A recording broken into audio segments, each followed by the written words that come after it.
Hi, I'm Paul Haydocy with Road Adventures, and today I'm going to show you how to utilize your monitor panel for your new Camp Tab 400.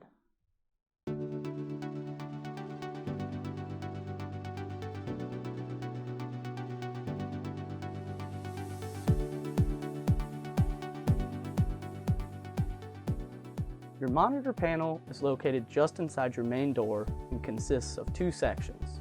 The first section is where you can view your tank and battery levels.